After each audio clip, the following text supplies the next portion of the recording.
Hello everybody, my name is Charlie Herman and welcome back to my channel. This is Charlie's Cruise Tips and Reviews, and today I will be reviewing my most recent cruise on the Norwegian Getaway cruise ship out of Miami, Florida, which was about a week and a half, 2 weeks ago.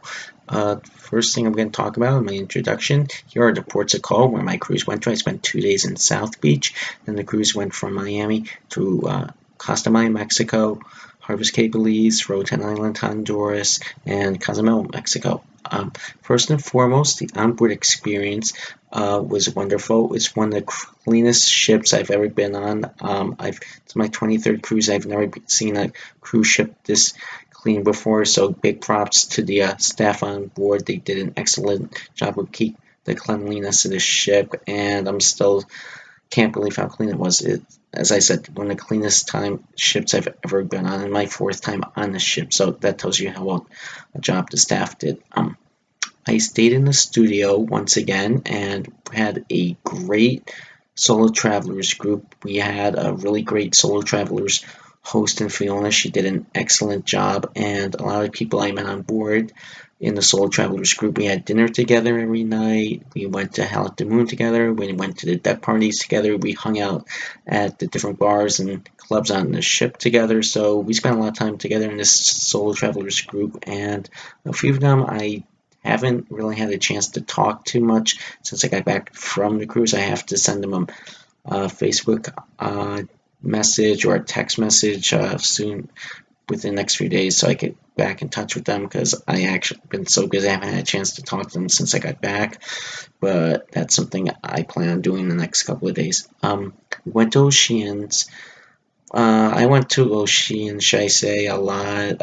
It's basically the closest thing they have to a sports bar on board the ship. Unfortunately, they are not connected to ESPN, so the only sports they had to watch on board were live rugby and last season's soccer highlights. So there wasn't really that much sports related stuff to watch on board the ship. So I'm really happy that I purchased the unlimited internet package so I could just log on and keep in touch with baseball scores, what's going on with NFL teams leading into training camp, NBA free agency, and etc. On that, we did go to Moderna one night, and as always, the food at the Moderna Churrascaria was 100% excellent. If you're ever on NCL and they have the specialty restaurant on board, I 100% recommend going there. It is well worth every dollar you spend there, and you'll be there's no way to go hungry there. There is really no way to go hungry in that restaurant. You will leave with a full stomach, and you'll be saying it was worth every penny. Another place I spent a lot of time on board was Hal at the Moon. We had three wonderful piano bar players this time. We had Steve, we had Duran, and we had Brandon. They did an excellent job, and hats off to them. After 11 o'clock at night, it did get pretty dirty, so which is if you're like me, a piano bar type of person, it's exactly what you expect it to be after a certain time of night. Before 11 o'clock, you had some families in there, you had some kids in there, so you had more family-oriented songs. And once 11 o'clock hit, it was basically adult hour. It was a lot of fun, very raunchy, very raucous, and what you expect from a piano bar, basically. Next thing I want to talk about is the cruise staff, and should I say the cruise director and his staff. My cruise director this time was Paquito. He did an excellent job. I did see a lot of him. I didn't see as much of him as I normally see from the cruise director, but the Getaway is a larger ship than other ships I've been on, but I did see him at least once a day, so that was very nice. He was very accessible. He was usually in the main lobby or hanging out in the main lobby by the staircase so everyone could see him. He was very interacting with all the other people on board, so he was very friendly, very talkative, very knowledgeable, and just a great person to have a conversation with.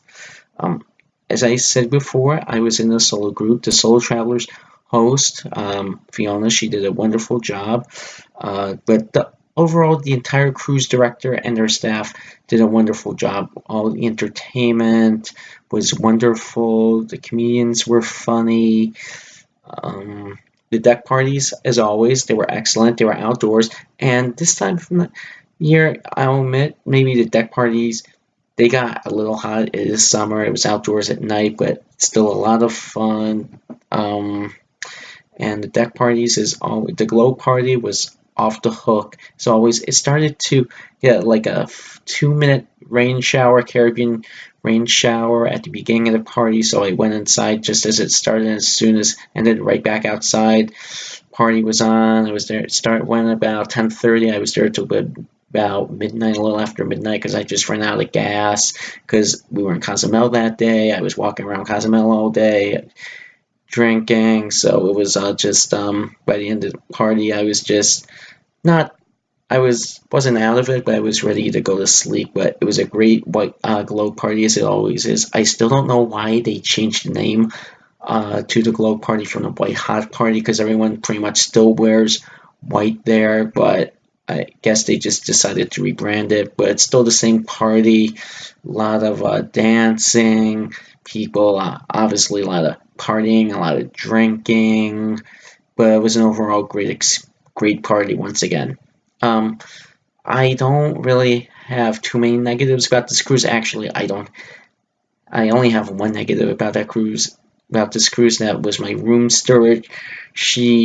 I think this was her first contract because she really didn't communicate that well. I had to ask her several times for different things that are usually pretty much in the room when you when you go back into your room at night. Like you ask for extra towels, they're usually in there. I had to ask for certain things that normally are just in your room, so I'm not sure if this was her first contract or what the deal was, but she wasn't that good of a room steward. But other than that, like I said, that was really the only negative on board. Everything else about the cruise was 100% wonderful. It was a great cruise, and on a scale of 1 to 10, I'm going to give it a 9. As I said, it was a wonderful cruise. I met some wonderful people. I had an overall great time. The cruise staff was wonderful. I didn't really run into the captain, but obviously the captain is very busy. So, as I said, 9 out of 10, and it was just overall a great experience this time around. And once I actually finally got my platinum card on NCL after this cruise, and I really can't wait to sail on them again. Thank you for watching this review. Leave comments and let me know what you think, and I'll be back with another tip video soon. Thank you.